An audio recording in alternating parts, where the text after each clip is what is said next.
but we are ready here and now. Thank you very much for joining me on Talk Talk Live. We're going to go to full cam here on YouTube. We're live on YouTube. We're back live on Instagram. And thank you very much for joining me on Talk Talk Live. We have returned for 2024. Happy New Year. Hope your New Year went well. I thought I'd get one in before. Oh, it's the 10th now. Well, he had a little hiatus. A little bit due to illness, a little bit due to New Year's, Christmas, and also my European vacation. But I am back, and I am black, and I am live, and I hope you enjoyed your holiday season. I hope you're enjoying your New Year. I hope your New Year's off to a new start. Hope your resolutions haven't gone to the wayside already.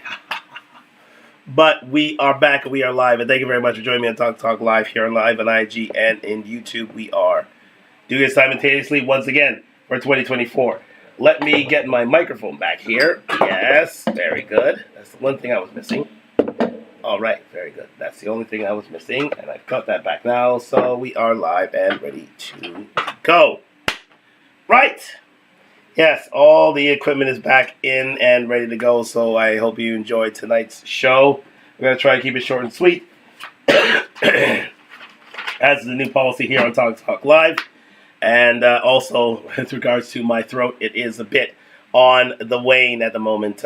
Just a bit of illness. But, yeah, we are back and live at Talk Talk Live. Hello, Chanel. How are you? And I am back and available. So, again, let's get into it.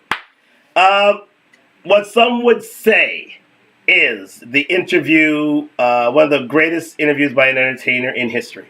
And one of the things that is burning up the internet as of now is about 42 million people who have watched this interview, and that is the Katt Williams interview with Shay Shay. Shout out to my man Shannon Sharp at Club Shay Shay. He's done wonderful work in the YouTube streets, and he has hit a huge grand slam with this one with Katt Williams.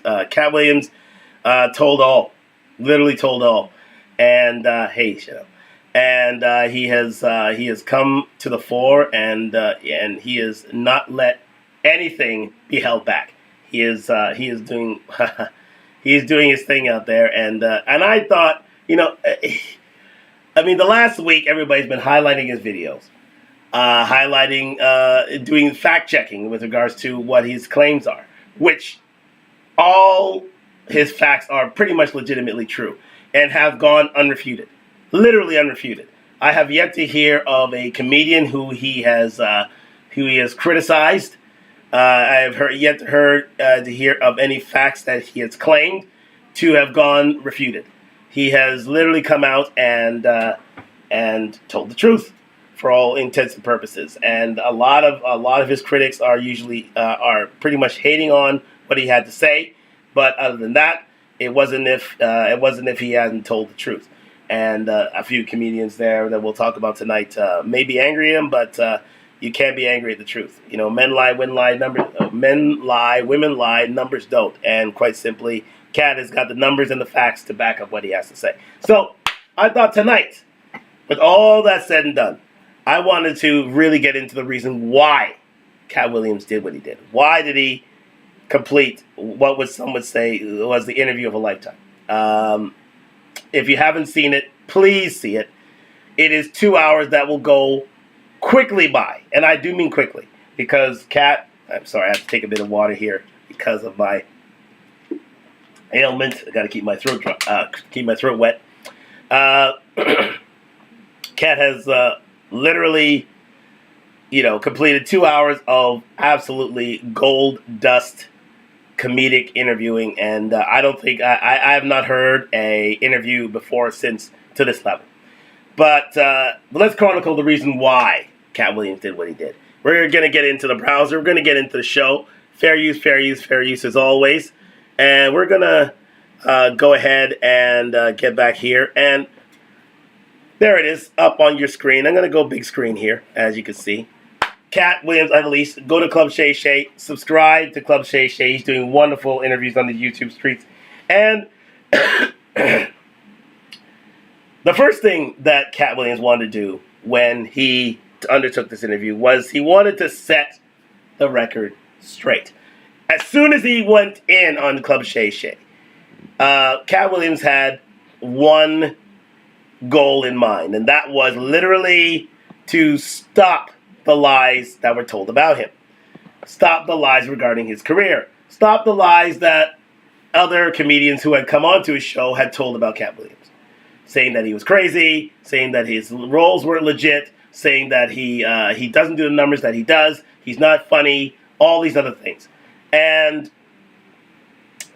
in the first 30 minutes of the show, he literally lays all of his critics down. And those critics include Steve Harvey, Kevin Hart, Cedric the Entertainer, Michael Blackson, Donald Faison, Ricky Smiley, and a cast of others. No stone went unturned. That's what made this interview so great. But his first endeavor was to set the record straight with regards to his career. So let's get into it. Let's get into the, let me see here, the 21st minute. Yes. We'll give you a sample of what he had to say with regards to his comedy career and how people have been telling lies on him, quite simply. Thank you very much for joining me on Talk live on IG and YouTube. Like, subscribe, comment on the road to 1,000 subscribers, and let's go.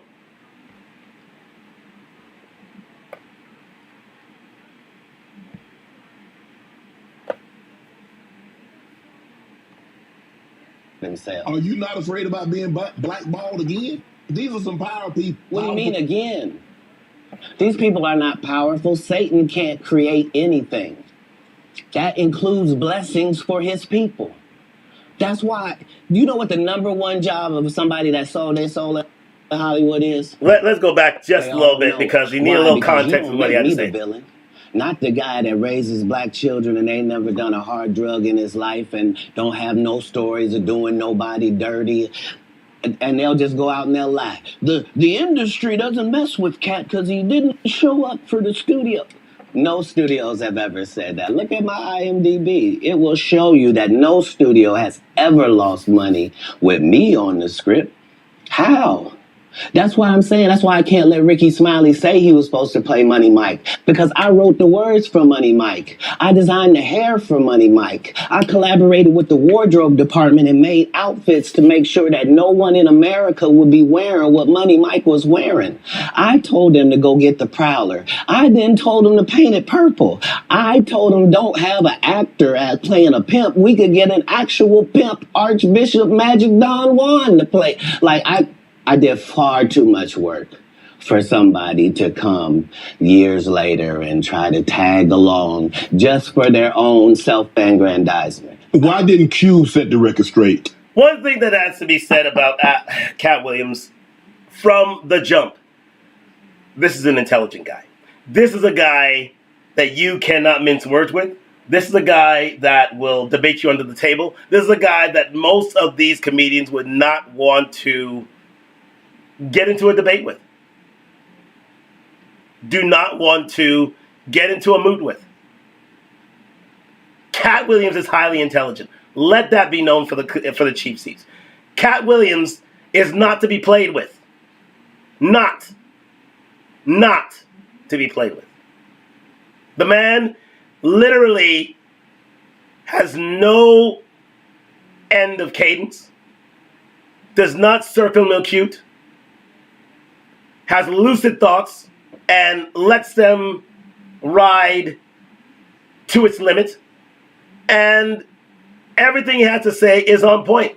It has been, remember what I said before, this man has literally been fact-checked to and fro, and yet no one has anything to see or say about that. This is a very intelligent guy that a lot of people have been throwing under the bridge, saying that he's a drug user, drug abuser, out of his head. And these include some of the top comedians that you know of. They include people like Kevin Hart, people like Steve Harvey. They quite simply crap on his name. Shout out to my man Darko Rajakovic. If you know, you know. And he is one to put his thoughts out thoughtfully and carefully. And he doesn't mince words, as I've said. But let's continue. Terry Crews could have set the record straight. Mike Epps could have set the record straight. Why none of them set the record straight? That's what you were supposed to ask him when he told you those lies that But no I didn't one's know it ever was a heard. lie. Right, but he's telling you something no one's ever heard of. Nobody has ever heard, oh, Ben Affleck and Matt Damon was in a movie, and somebody said, y'all should switch roles. And, like, this is a business. But that's the thing, Katt. Normally when people are giving you information, I'm thinking I'm hearing it for the first time, and they're giving information no one else knows or has ever heard. So I'm taking them at face value. These are like, this is like Steve Harvey telling people he used to be homeless. That's my story. That's not his story. Steve Harvey was never homeless. When Mark Curry was touring with him 25 years ago, he was making $3,000 a show in cash and doing 5 shows a week. They just tell the stories. Thanks to my wife, I'm where I am. You said that about the first wife. You forget that? You told us it was her. Then you went and married somebody else that think like a man. Like, what are you talking about? They think they can rewrite history. Guy Torrey did a beautiful special about the Comedy Store and Fat Tuesday, where he said that Steve and Cedric and Kevin Hart and Tiffany Haddish came through there and made all lies. Steve and Cedric never performed. Sorry about that technical issue. Just a second. At the Comedy Store at all. Tiffany was only seen at the Laugh Factory. In 15 years in Hollywood, no one in Hollywood has a memory of going to a sold-out Kevin Hart show, there being a line for him ever getting a standing ovation at any comedy club. He already had his deals when he got here. Have we heard of a comedian that came to L.A. and in his first year in L.A. he had his own sitcom on network television and had his own movie called Soul Plane that he was leading? No, we've never heard of that before that person or since that person. What do you think a plant is? Maybe people don't understand the definitions of these words. There's nothing to be said. There's nothing more to be said about Katt. Katt has chapter and verse on most of these comedians that are out there. He has all the information, he has all the facts at his disposal, and he has an encyclopedic mind. He has a photographic memory. His thoughts are lucid, and the only thing that these comedians can say is get the hate out of your heart. You can't. You're a drug user. They're trying to defame his name when, in fact, you can see he has never been a drug user, never been a drug abuser. Only thing he drugs he abuses is a bit of Mary Jane, but other than that, he understands that he doesn't touch the stuff, and he goes into the fact of why he doesn't touch the stuff. You just got to see it for yourself. But the fact of the matter is, all these facts have to be true because none of these comedians can refute them. Absolutely cannot refute them.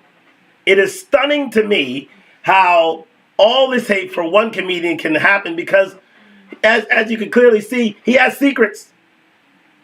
He wants to set the world straight from the jump on this interview because he has had his name run through the mud and he couldn't take it anymore. He said, this is the time, I'm going to let it all out. And to it, 40 million people have seen it and counting of this interview because it's that good. It is that good and that informative and that revelatory. It's stunning. Let's continue. He just did his documentary with Chris Rock where he shows you that his whole upbringing in comedy was on the East Coast. Yeah, it was. So how simultaneously was he here in Los Angeles doing the same thing? It didn't happen. It didn't happen. And I hate to seem like a petty individual for picking apart lies, but Jussie Smollett gonna keep lying until you say we don't believe you. Like, it's important in the checks and balances of the universe that liars not get to make complete narratives for themselves. Are you not afraid about being blackballed again? These are some power people. What do you mean again? These people are not powerful. Satan can't create anything. That includes blessings for his people. That's why, you know what the number one job of somebody that sold their soul in Hollywood is? What? Is to act like it didn't happen. They all do the same job. Why do you think Gary Owen can't cross over and he already white and been in comedy for 25 years? If what I say ain't the case. It's a cabal. It's a consortium. They rock with who they rock with and they don't with who they don't. But I'm not scared of being the competition any more than you were when you lined up across from a superior team. Yeah, on paper, they're a better team. Right. They have all the assets and resources that we don't. But let us get on the line, boy, and see if that factors in. I guarantee you it won't. Wow. Because Shannon Sharp got to be a different person than that other person. Absolutely. And he always was. That doesn't change when I change teams. That remains the same.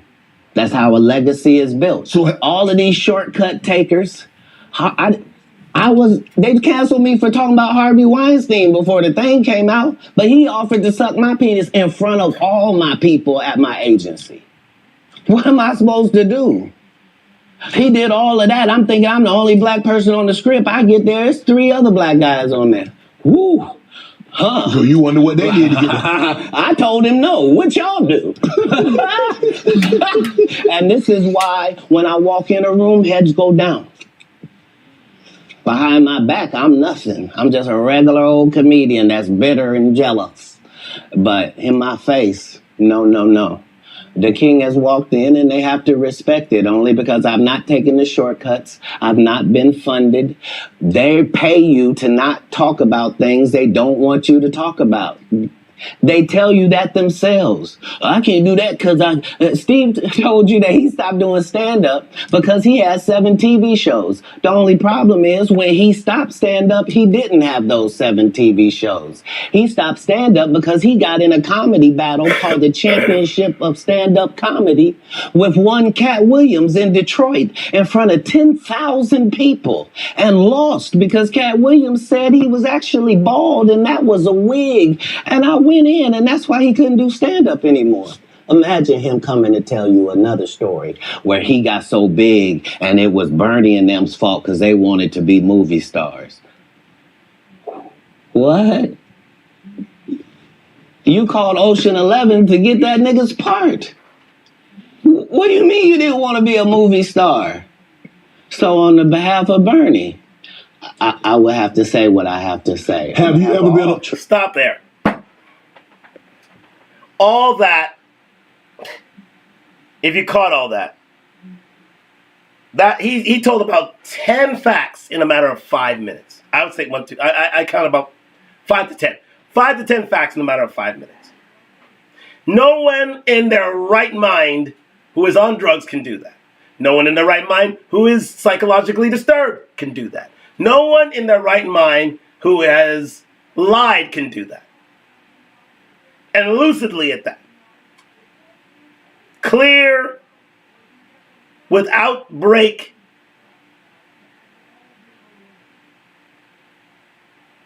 comprehensive thoughts. It is stunning. It's been a week since Katt Williams has said all these things. Do you hear any of his critics come out and refute these facts? That's why I took a little bit longer to to produce this show. Simply because I wanted to hear from the accusees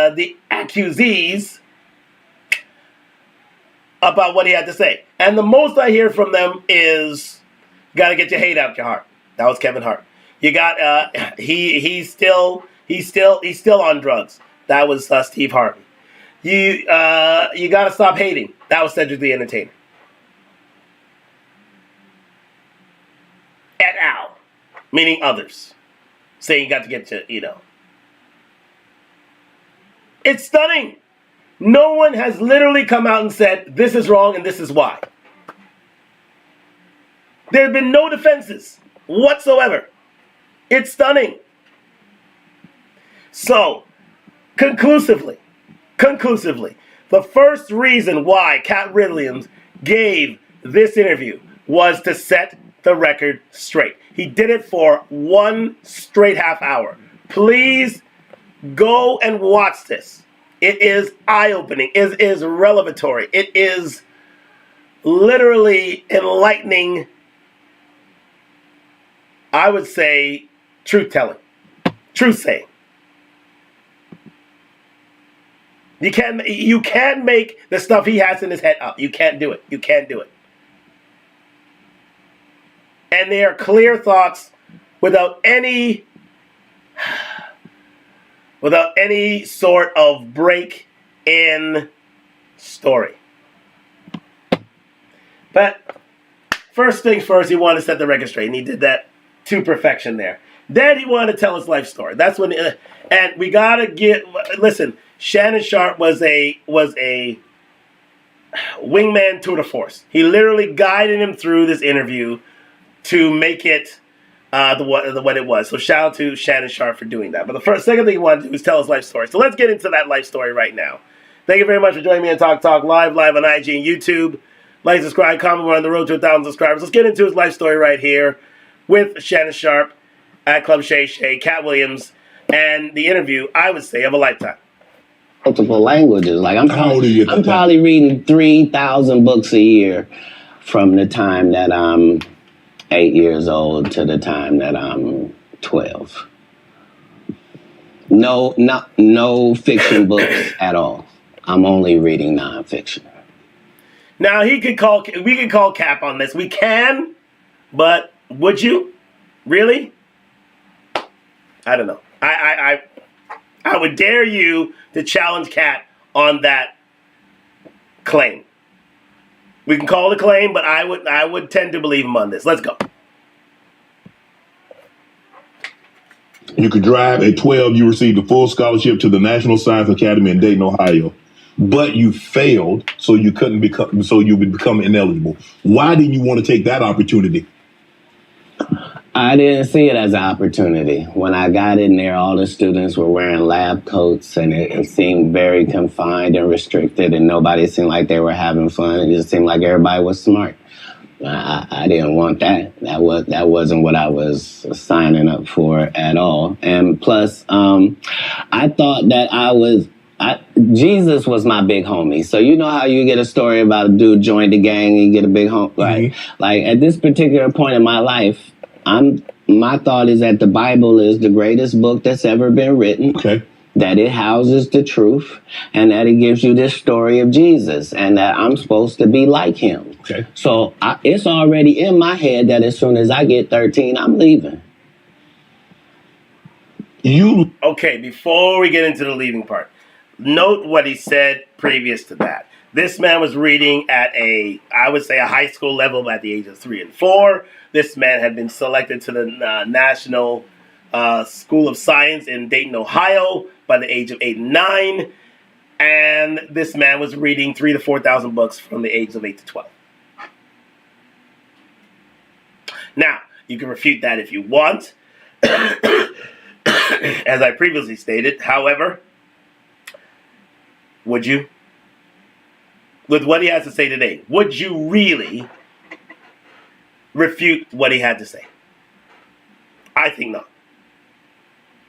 Genius comes in many forms. Geni comes in many, many forms. And sometimes they don't go down the straight and narrow road of, okay, you are in a middle class society, you grew up in a, well, as he will claim later in the song, you could do the research yourself. I think his dad was a scientist, his mother was an engineer. I think his dad was an engineer, his mother was a scientist. So he didn't come from idiots, and they happen to be missionaries. So these people really didn't fall short of intelligence. He came from good stock. It just so happens that they were a working class family. And they're very religious. And that the way of life of a genius, a typical genius of, a well-to-do upbringing, genius, let me say this. Genius comes in many forms. Absolutely so many forms. And it can be found anywhere. And I believe that Katt Williams, at the very, very least, is a very highly intelligent dude. He's highly intelligent. Don't get it twisted that a lot of these people, like Kevin Hart, who I love as a comedian, like Steve Harvey, I don't dislike him as a man, like Cedric the Entertainer, I think he's funny, Michael Blackson, and also, Ricky Smiley and them, do not think they have the vocabulary, do not think they have the modicum of intelligence of a Katt Williams. They don't. Very few comedians do. Very, very few are certified intelligent / geniuses. He could be considered one. And you find that out very, very, very early in this interview.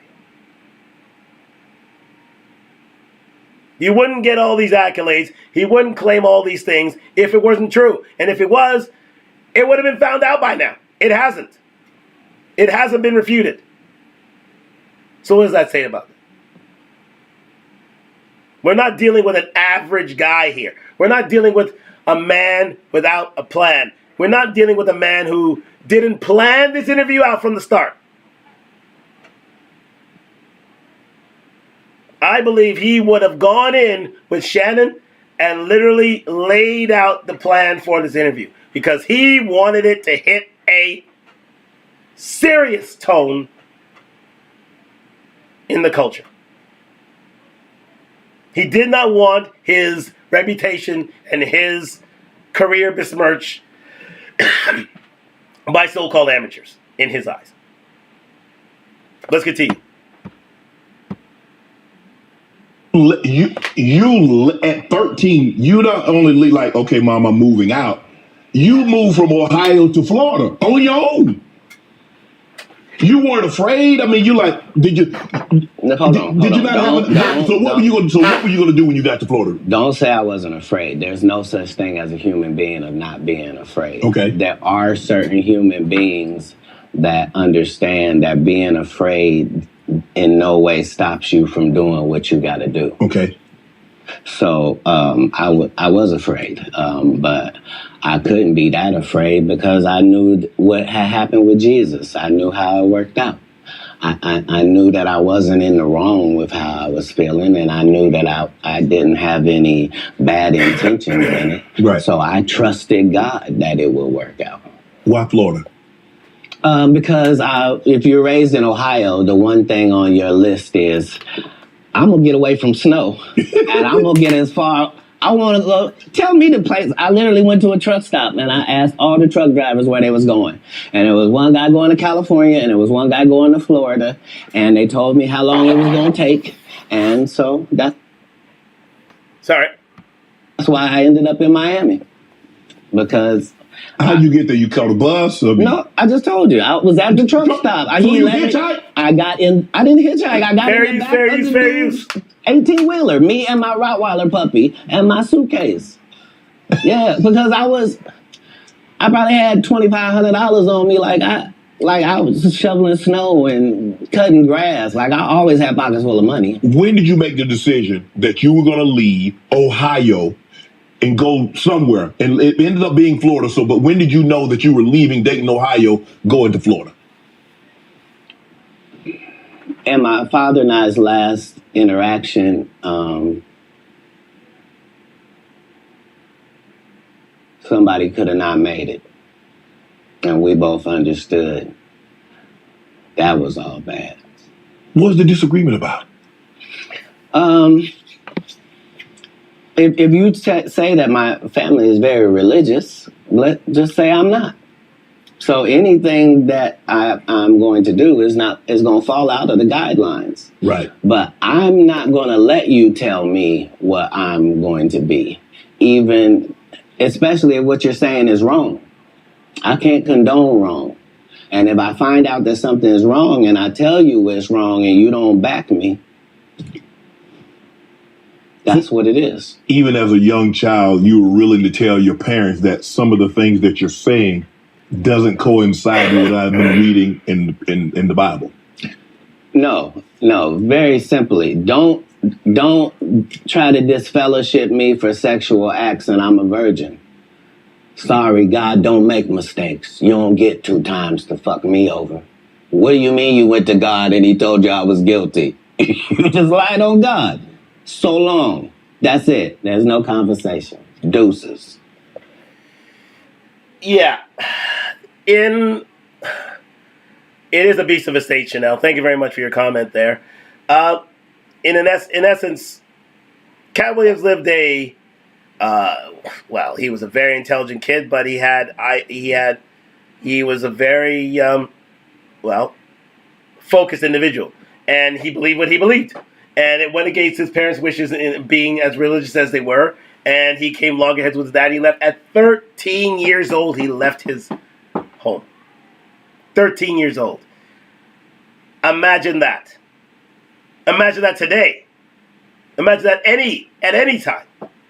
That is a daunting task to be out there your own, below the age of majority. It's a terrible sight to see, but it happens so often.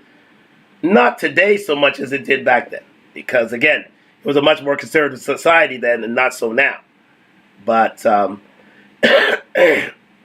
it's incredible courage for Katt to decide to himself, "Hey, I can't take this anymore. I'm on my own." And our views on the world clash. Therefore, I need to get out. I very much, and for you to bet on yourself at such an early age is remarkable. Simply remarkable. This man's story is remarkable. I think that's what it makes it so compelling, and that's why 42 million people have decided to watch this over and over and over again. It is riveting stuff. That's why I call it one of the best interviews in entertainment history. No doubt. Let's continue. That's what it was. That's when you made the decision. After that conversation right there, you say, "Nah, I can't live under this roof." It wasn't a conversation. It was an altercation. In the altercation, I love my father. My father loved me. But we are two men at it. That it'll never be the same again. You can't sleep comfortably around me. And I can't sleep comfortably around you. How similar are you to your father? I don't know. He's a great man. I'm saying because it seems like y'all butted heads. Right, but I'm saying that generally happens with a father-son dynamic. It was just that religious relationships are always difficult in families. They always are. Before it got to the point, because the dynamic, he's father, you're son. Before that dynamic, and you step up on his level and you challenge him, you felt it was best for you to leave. No. I'm not being challenged. I'm being beat to death. Oh, he was abusive. I didn't say that. I said we were in an altercation. I see what you did there. I saw what you did there, Katt. Yeah. I saw what you did. You was in an altercation. You didn't say you lost. You said you was in an altercation. I in no way gave you the impression that I won anything. I'm the one leaving. I'm out of bounds. This is his house. Right. Yeah. So as long as I'm going to be under his roof, there are certain things that I'm going to have to do. Right. And the only way that's going to change is either this or that. Right. And I'm saying I had two younger brothers. Like, I'm not an unreasonable person. Like, I don't have any mental issues whatsoever, despite what they lead people to believe. You know, I make pretty good decisions. Were you not? So how? Note what he said there. Note what Katt said there. And it's a minor inflection, but very, very poignant indeed, in the fact that he said that, yes, I was 13. Yes, it could be considered a rash decision, but he doesn't make it out of sheer madness. It was a calculated move. It was a move that would literally save his life. Because if he didn't leave, chances are one person was going to go to jail or in a body bag, because things had been that serious. Now, again, you can't quote me on that, but I think that's what he was alluding to. And I think in the long run, it was the right decision, but it was a hard decision. No doubt about that. Very, very difficult to do. Thank you very much for joining me in Talk Live on IG and YouTube. Like, subscribe, comment on the road to 1,000 subscribers. Now, so a very tragic backstory. He moves on. He goes out to Florida, where he picks up odd jobs as a salesman, as a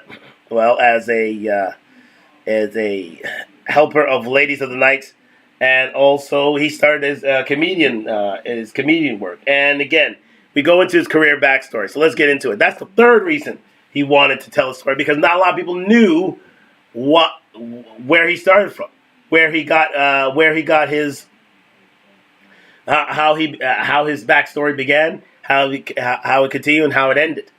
They only know the end story of him being a great comedian. I didn't know this stuff. So again, he lets us into his career path, and we'll hear from that right now. There we go. Yes, let's go with that.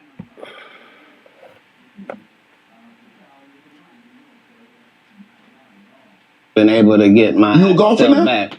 I've been a golfer for quite some time. My short game is impeccable. I can't get you but two and some change off of the Tee.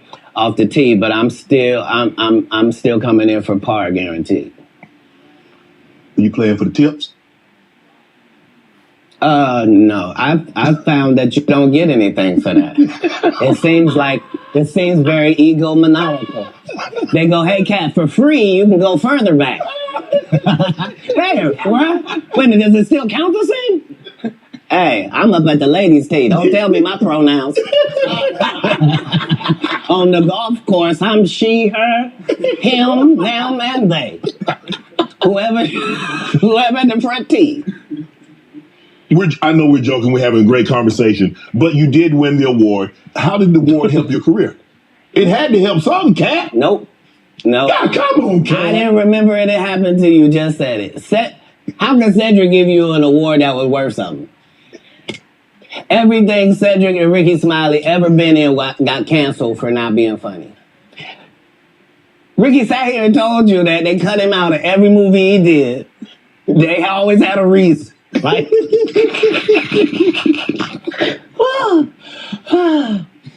That's why I'm funny, because I'm a happy person. I laugh all day long. I can't even imagine the misery of these bums. Just to not be good at what you do, not work hard at what you do, but have to act like you the best at what you do. It is crazy. It's crazy. But they be touring. They be doing like 100 shows a year. That's me. I don't run into none of them.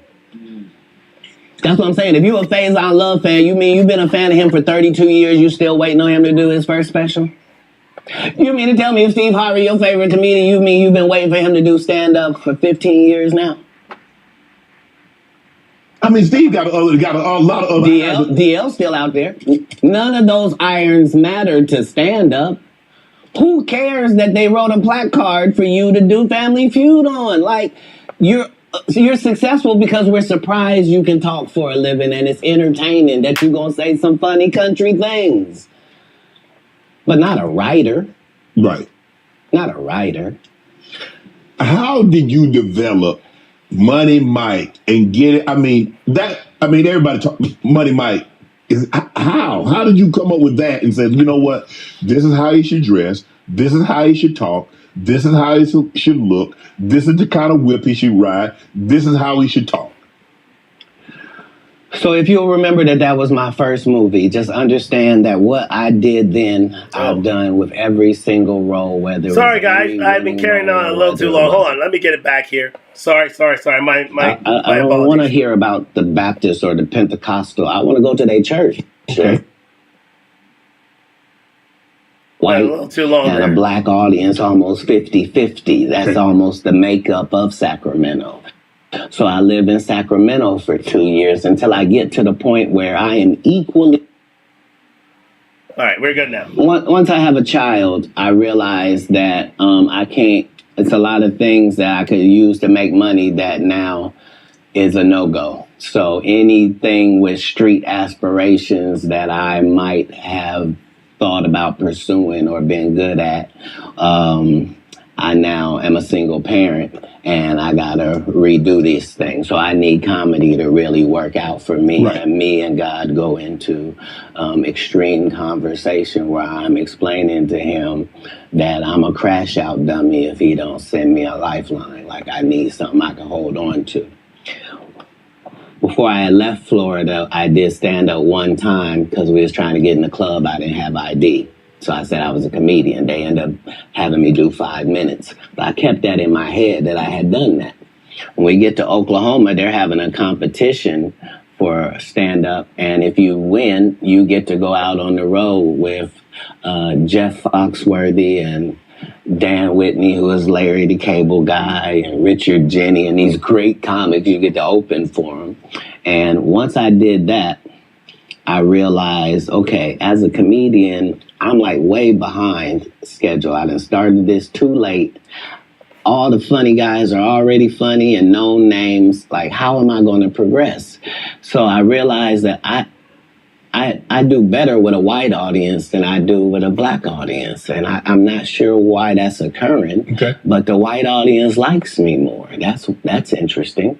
So when I moved to Sacramento, it's because Sacramento has a white and a black audience almost 50-50. That's almost the makeup of Sacramento. So I lived in Sacramento for 2 years until I get to the point where I am equally as funny if the room is black as I am if the room is white. That's not enough. Now I need to be one of the good ones when it comes to black comics. So now I have to move to Oakland, and that's what lands me in Oakland for 3 years. Once I have dominated male black comedy in Oakland to my liking, now I'm prepared to go to Los Angeles now. Now I know you can't throw me any curveballs. If it's a white audience, if it's a black audience, no matter what they are, I'm prepared to deal with all of the audiences. Do you write? So, getting back to it, sorry, that ran a little long. Thank you very much for joining me at Talk Live on IG and YouTube. Like, subscribe, comment on the road to 1,000 subscribers. Listen, Katt had been around the United States honing his craft, being better for white and black audiences, and being funny in doing so. It's his comedic tour took him. His comedic education took him from Florida to Ohio. Well, Florida to Oklahoma to Sacramento to Oakland, and then finally Los Angeles. This man had been pretty much all over, well, basically ran through the Midwest and such, and touched many an audience. So he knows how to hone his craft in front of many audiences, which not a lot of people knew. I don't think a lot of comedians would have done. They only stick to their area and then try to take their stuff on the road with whatever they have. Katt Williams had a very long apprenticeship at being a comedian. Very, very long. As he said, he stayed in Oakland for 3 years. Stayed in Sacramento for 2 years. Stayed in Oklahoma for another year or two.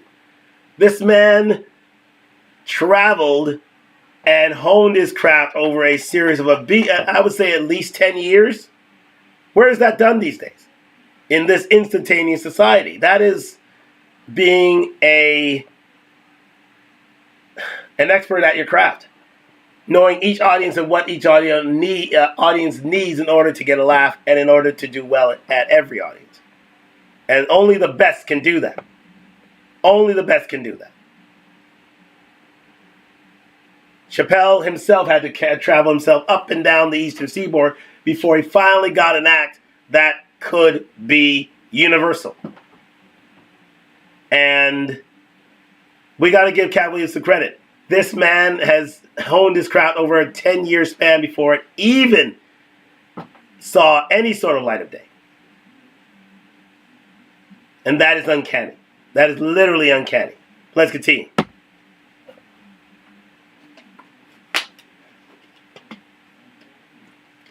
Jokes according to the audience that you're going to be in front of, or is your joke universal? Well, in the beginning, I part of my framework is that I'm tailoring every show to this audience. Okay.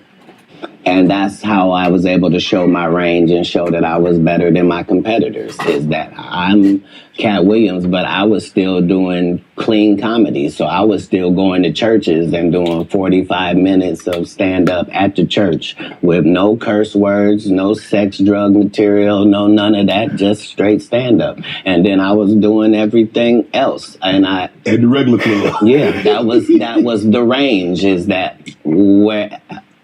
When in Rome, do as the Romans do. So that's how I started. But as you begin to get better, you begin to be able to speak to your entire fan base. And that's really what's been helpful, is that I've been having the same conversation with my fan base for 12 comedy specials. Is that what set Katt Williams apart? Is your range? Is that you can do a comedy, do 45 minutes in the church. I can go to a comedy club in front of 250, or I can go into an arena with 15,000. That's range, because everybody can't do that, Katt. Well, if that's what range is called, then yeah, it's range. But I like the people I'm talking to. Mm-hmm. You see what I'm saying? So it's not like it can't be condescending, because I'm talking to my white male friend when I'm telling that white joke. Right. When I'm talking about this joke about this black lady, I know that black lady. That's who I'm talking to. I'm speaking to this fan base that I've been speaking to from the beginning. I already told them what I was on when I first came in. I told them they was gonna come after me. They was gonna cancel me. They was gonna say terrible things about me and try to mess my life up. I said that coming in to stand up. I'm saying it in my So you knew it was going to be. It has to be. I know I'm going into the belly of the beast. How could I be naive? I know that I'm going into Satan's playground, but I'm trying to be so good that you got to bring me in so close that I can see who's doing what and what's going on in there. In San Francisco, you joined the Nation. Right. So, again, he is. We hear of his backstory of his comic career. He became so good, he moved to Los Angeles and literally started himself out in his wildly successful comic career, because, well, he's done the homework. He's done the homework on all his audiences. He's done the homework on the laughs. As if you listen to this further, he talks about how he would study each comedian and number the amount of laughs they would get and try to better it within a 15-minute time frame. Who does that? That is scientific comedic knowledge, and not a lot of people would do that for their career. But Katt has done that so well that he can tour on 100 shows in 19 cities per year and do it well. So again, kudos to my man, Katt Williams. So that was the second thing, is he wanted to talk about his backstory of his career, and that he did. Now, the third thing he wanted to do was to solidify his reputation and end the lies that were told about it. That was pretty much. This is the third thing he wanted to bring out in this interview, and that is pretty much riddled through this whole interview in and of itself. And we're going to go to hour one. We're going to go into the first hour and talk about how people have tried to, well, pretty much lie in his name, and how he's had to come out and defend himself, quite simply and vehemently, in order to save his career. Because people didn't like what he had to say. People didn't like how funny he was. People didn't like his affiliations, because he did things on the level. He did things on the up and up. And that is why a lot of people did hate on Katt Williams, because, he was not one to take shorts. He wasn't one to take shortcuts. He wasn't the one to take backhanded deals. He wasn't trying to advance his career through nefarious means in order to elevate himself in the comic realm, as many of his compatriots did. And so we'll go into this right now here with Katt Williams. Thank you very much for joining me in Talk Live.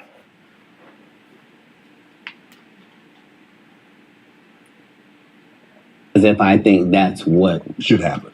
is how it should be. And I'm choosing comedians that also write and work hard and don't steal other people's material.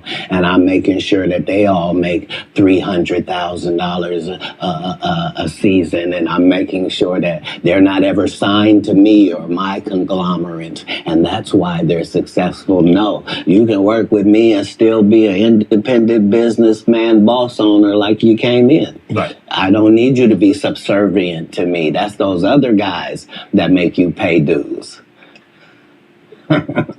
You said earlier that you rewrote a lot of what Money Mike was to say and how he behaved. So they allowed you the freedom, the liberty to ad lib. How much? Would they allow you to just make an interception if didn't nobody talk about it? As a football player, if the ball comes your way, can you just grab it? Can you make an interception anytime? Are you allowed to pick up any fumble? You can do any hustling, right? Oh, okay. Same here. Same here. But here's the thing, though.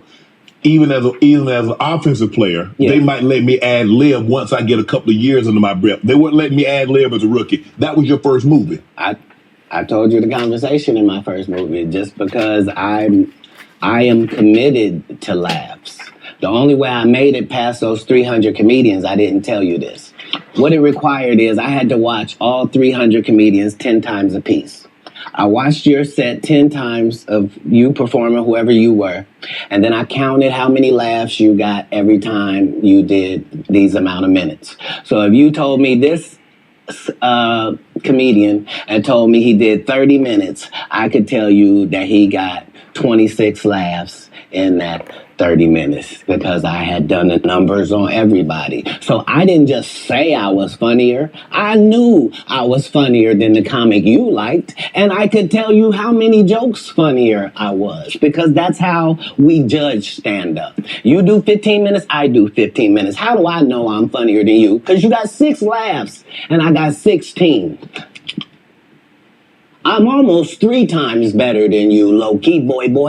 But I'm never going to tell you the formula. So you going to keep just going out there telling jokes, not understanding that psychologically, the audience, by 10 years, is convinced that I'm funnier than you. They just don't know why. Because I'm putting out more content, better. I had Terry Crews on here. He said at the time... Okay, so again... He's done the science. He's done the math, and quite simply, Katt Williams is number one for a reason. He's number one. He's been at the top of the game for a reason because he outworks his competition. He outjokes his competition. He literally, to a point where he puts them out of commission, not only on the airwaves, off the airwaves, and no one can really deal with him in and of itself. So that is what solidified his reputation. Moving on. We'll go into, let me just check out the comments here on Talk Live. Thank you very much for joining me. Okay, we're good. And let's see.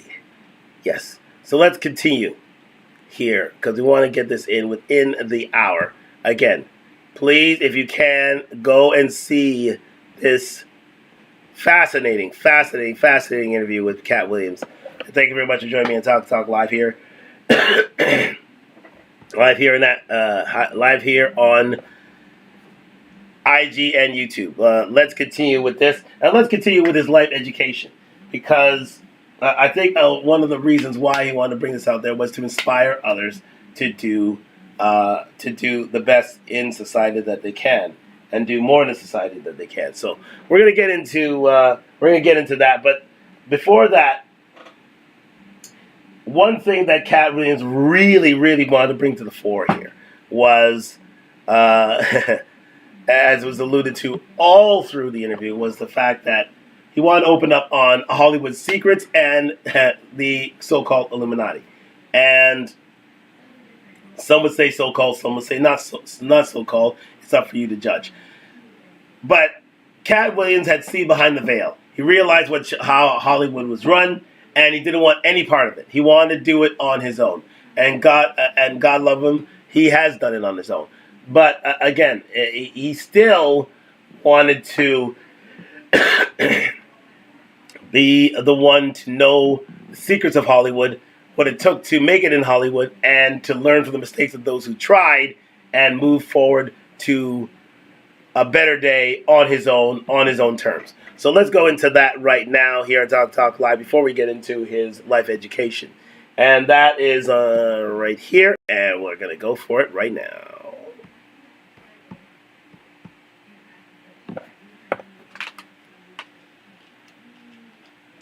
You were ridiculed by the mainstream comedy geist. That would be like me being on Joe Rogan. Joe don't want me on there. I need to be on Shannon. Joe got 6 comedians that never been funny. He want to push out.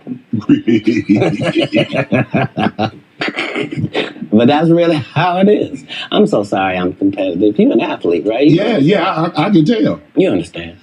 Will there ever be another Comic View, Def Comedy Jam? Could that, in today, in 24, 25, 26, could we see that again? They've already announced it. It's already going. You didn't know? Mm-mm. Yeah, Kevin Hart purchased it, so he's now doing Comic View. That happened at the same time that they gave DC Young Fly Hollywood Squares. Yeah, because they tell you that there's no gatekeepers, but we keep seeing the same people open the gate. Didn't Kevin open the gate and let Tiffany in?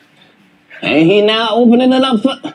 Don't such and such open the gate? What do you mean ain't no gatekeepers? There's 100 gates out here.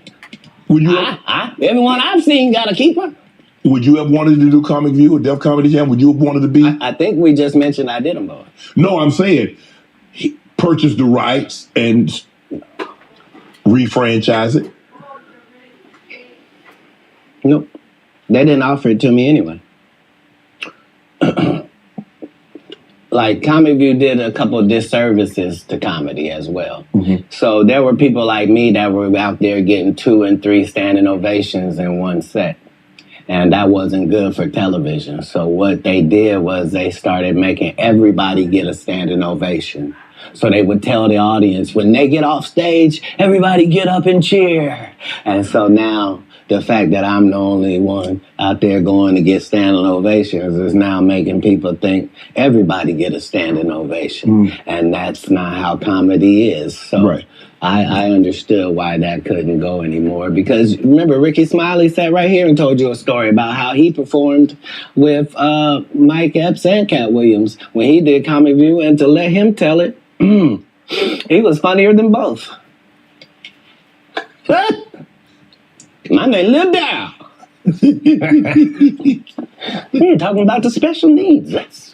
That's good. That's a different time. Some clever material. That was a different time, Katt. No, it wasn't. It was the time I was there. But I'm saying... That time, this time, same times. No, but I'm saying... Just like people that tell you the Egyptians, they're not black.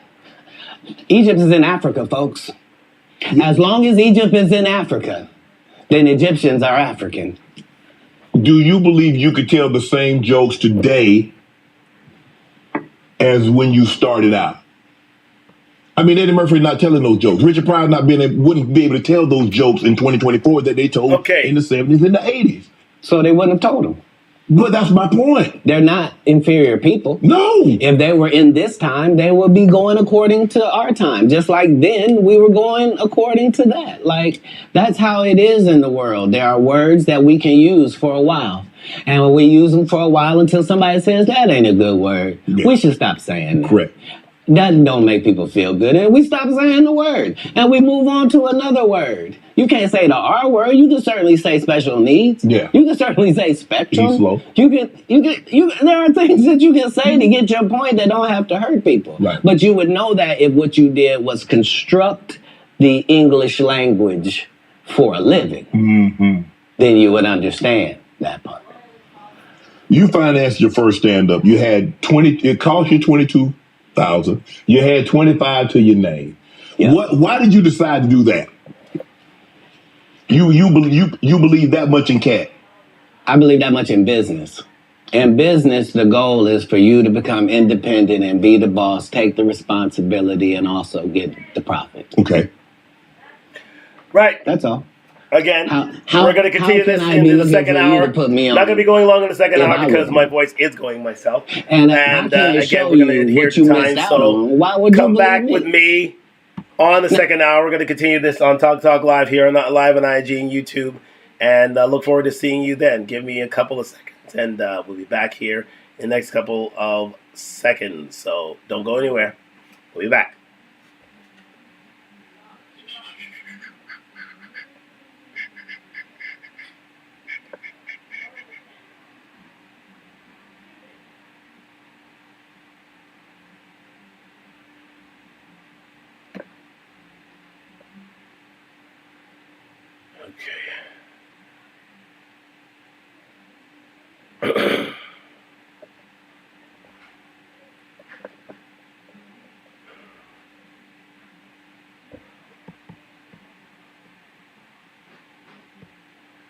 We are back here live on Talk Live on IG and YouTube. Thank you very much for joining me here at Talk Live. We are continuing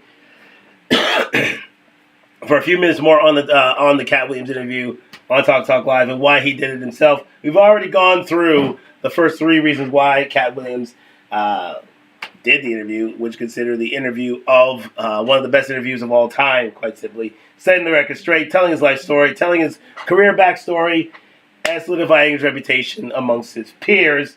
And now we're going up against, one of the main reasons why he did this is because he wanted to tell the truth. He wanted to let the world know about how Hollywood really worked, especially how black comedy really worked, and how, the powers that be, the powers that be / the Illuminati runs things so that Hollywood goes according to their song and dance.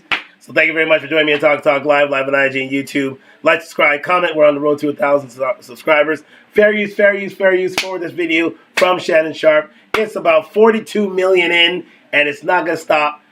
Please have a look at this interview. It is fascinating. One of the best interviews, I think, in entertainment history.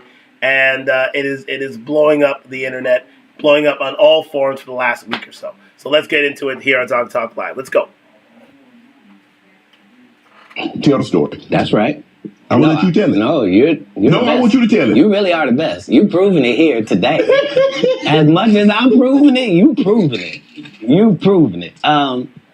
Yeah, that wasn't the thing. It wasn't. People say that he lost $50 million.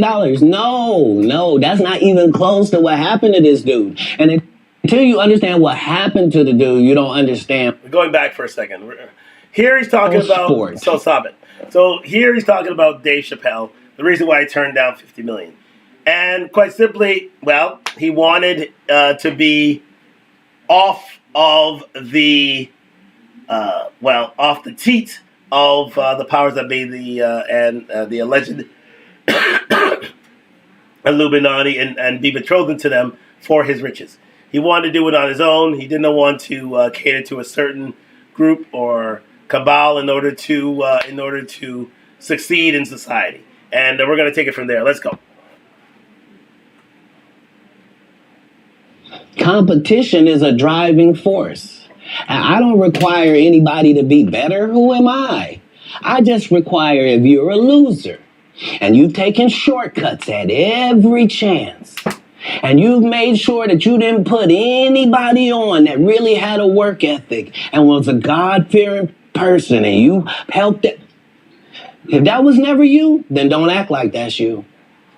Don't get out here now that you don't do stand-up and start acting like, oh, you're not sure why you don't do stand-up no more. I heard you got run off. You better be careful. The nigga that run you off gonna show up and he gonna tell everybody. Man, what you gonna be able to say? Nothing. Why you think I speak with such clarity? I'm actually involved in each one of these stories I told you about. Right. Right.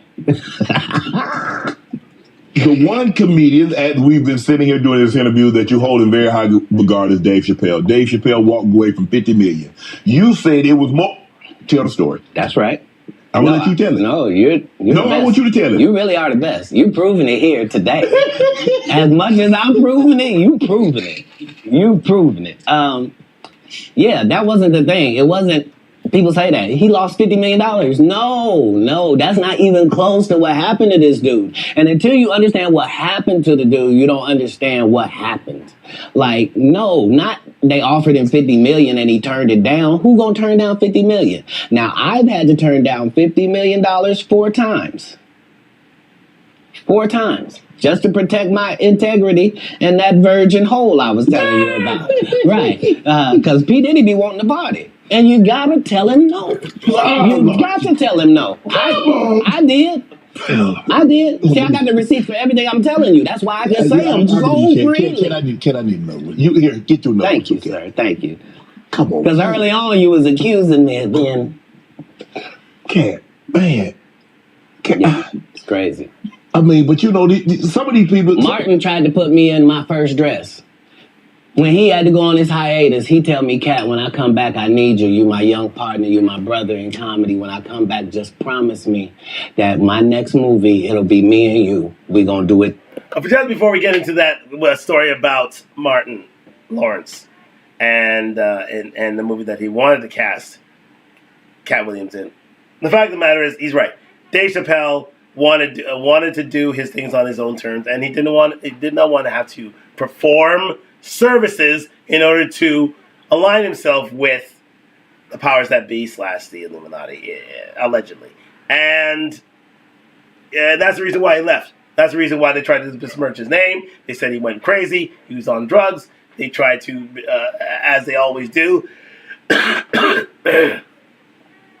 a man who doesn't take the bait, as they tried to do with Katt Williams. The same thing they tried to do with Dave Chappelle, the same thing they tried to do with Katt Williams. So Katt Williams is here to attest to the story Dave Chappelle eventually told and was vindicated for later on in further years. And now he's seen as probably the best comedian in the world today. Probably the best. Nah, he is the best. Let's face it. And he gives full kudos to a man like Dave Chappelle because he didn't take shorts.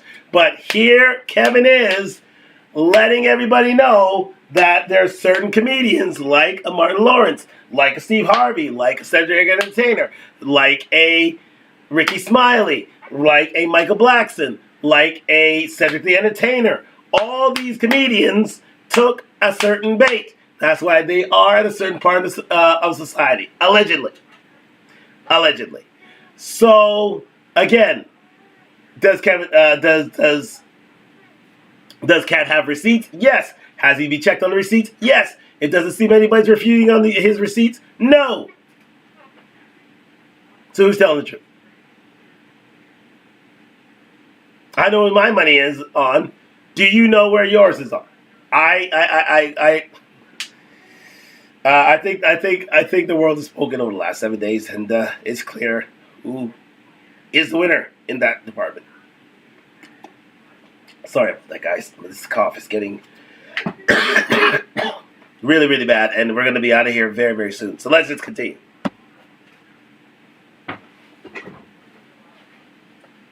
Together, we're going to do some buddy cop shit. I said, Martin, you got my motherfucking word, my nigga. Go do what you got to do. When you come back, I'm in your movie. Don't trip. I don't need to see the script or nothing.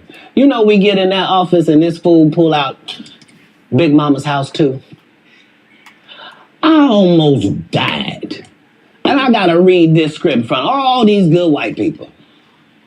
Where this nigga want me to get in a dress with him. And I'm literally saying to everybody, why is he in a dress again?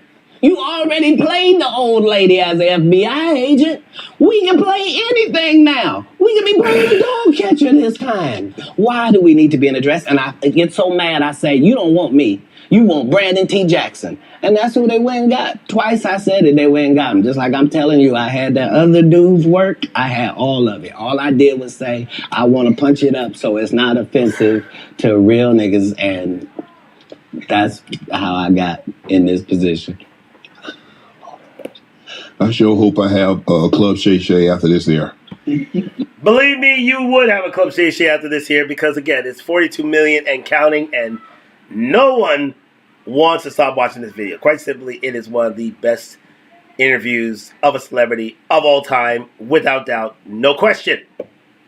If this was on old school TV, this would be primetime viewing easy. It is that good. It is that involved. It is that thoughtful. It is that mindful. It is that intelligent. It is that processed. It is that fantastic. It is a brilliant interview. Brilliant, brilliant, brilliant. I'm just going to wrap it up right now. The last thing among others that Katt Williams wanted to show was he wanted to give an education to those who were indeed going through it at any time during their lives, and how he's helped out others when times were tough.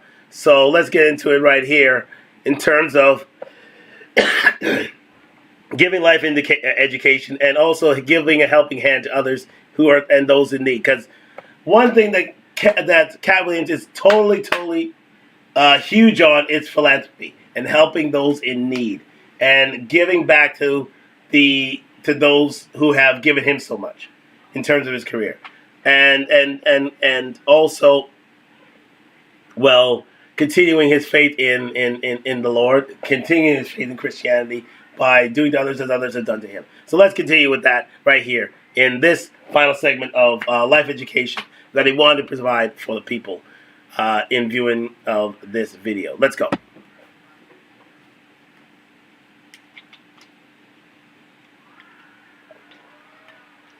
That this character here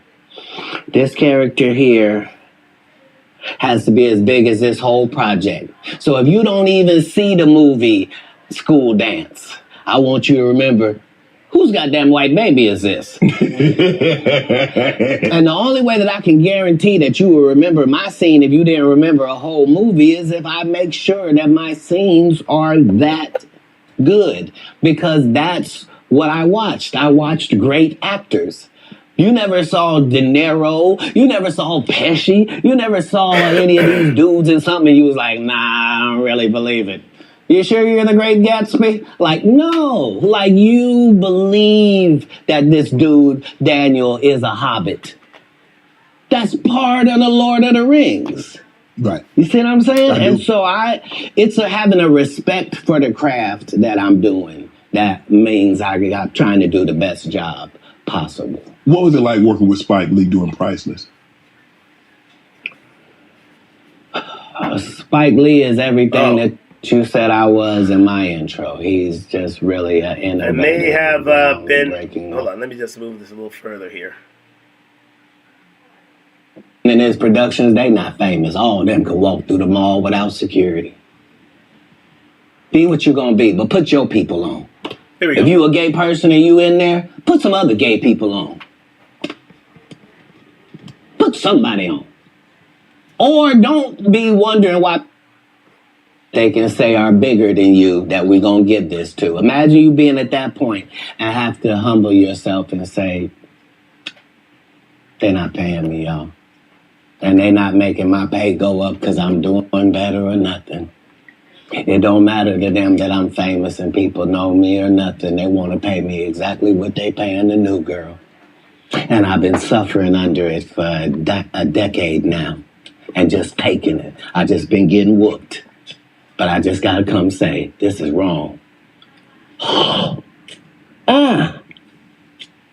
We should be ashamed. But this is a country where we don't pay the teachers and then we say the kids is the most important thing. You can't have both of them. If you do that, we're going to end up with a generation that can't read. Guess what? Generation Z and A can't read. Why? Because who was giving them a book? We gave them an iPad or a phone. And now the letters don't mean there's no cursive writing. Right. Sorry about that. So, yeah, this is what period of time it's in. It's the period where the victims get to say, they've been hurting me for a long time. And I just ain't said nothing because I was trying to be strong and I didn't want to shame anybody. When our people call out for help, we got to understand. You know what I mean? Like we put too much pressure on Tyler Perry. Mm-hmm. You know what I mean? He ain't put nobody on. The people that been in his productions, they not famous. All of them could walk through the mall without security. Be what you're going to be, but put your people on. If you a gay person and you in there, put some other gay people on. Put somebody on. Or don't be wondering why people keep saying gatekeepers. Because clearly, y'all are keeping these gates. Clearly. Wilding out. How difficult was it for Nick Cannon to get you on, and what? Again, certain life lessons that were pearls of wisdom from Katt Williams, and he had this dotted throughout his video. So there are other things that Katt Williams had to say in this video. Ladies and gentlemen, my voice can only go so far tonight, so I'm going to have to basically forego the video now and keep it short and sweet. But other things, this water's keeping me alive here. But other things that Katt Williams had to say in this video is that he talked about his profession, his love of God. He talked about how he self-promoted himself as always. But he also, above all, showed his intelligence. This man, as I've already said, is not a dumb man. This is not a man who has lost his wits. He is smarter than most, if not all, the comedians to whom have criticized him. Let it be said. If ever you walk into a Katt Williams video again and think to yourself that this is a unintelligent man, you are fooling yourself. You are kidding yourself. You are lying to yourself. This man has gone through life in all its forms and come out smelling like a rose. And quite simply, he has produced the video of a lifetime. So I'm going to come back to myself here on the video on YouTube. And we're going to go full cam and realize that at the end of the day, Katt Williams is a comedic genius. He is a man. Sorry, guys. Water is necessary right now. My throat is killing me at the moment. Not the greatest of week for me health-wise, but I had to come back tonight and letting you know that Katt Williams video that is 42 million views and counting. By the end of this week, I am very, very sure that's going to hit 50 million. 50 million videos. 50 million views on that YouTube video. It is one of the interviews of the decade, one of the best entertainment interviews of all time. Quite simply. Quite simply. He is told all, he says all, and it has been all fact-checked, and he ain't wrong. He ain't wrong. And we just wanted to get into the reasons why he did the interview in the first place, and he had many. But the main thing he wanted to talk about is the fact that this man is intelligent. This man has lucid thoughts. This man has a memory bank that very few comedians or humans have. He has a photographic memory, and he remembers all, and he told all. In a very, very entertaining format that is still wowing viewers throughout the world. And I very, very highly recommend you take a look at the interview. It's about a 2.5 hour video. If you've been under a rock, please go see it. It's on Shay Shay, Club Shay Shay. Subscribe to Club Shay Shay. He is doing wonderful things in the YouTube streets. And listen, all the power to Shannon Sharp for making such a wonderful, wonderful interview. Thank you very much for joining me on Talk Live. It's 10:46. I pushed it to my limit. And I'm going to go watch some basketball. I'm going to go see some Raptors right now. So thank you very much for joining me to Talk Live. Tomorrow night, we're going to be talking about Jonathan Majors. Yes, Jonathan Majors gave his first major interview since the verdict at his trial and previous to his sentencing hearing. And Jonathan has... he is one of those who have lived the life of the sweet and has taken consequences. Were they his fault? Quite simply not. But we're going to get into that tomorrow night and Talk Live into his interview. Thank you very much for joining me on Talk Live tonight. Live on IG and YouTube. Sorry, I have to go. This voice is going. I am coughing, but I am going to see this out to the end. And again, thank you very much for joining me on Talk Live. Like, subscribe, comment. We're on the road to 1,000 subscribers. And I'm saying good night. Good night for the first show of 2024. Talk Live. Good night from Toronto.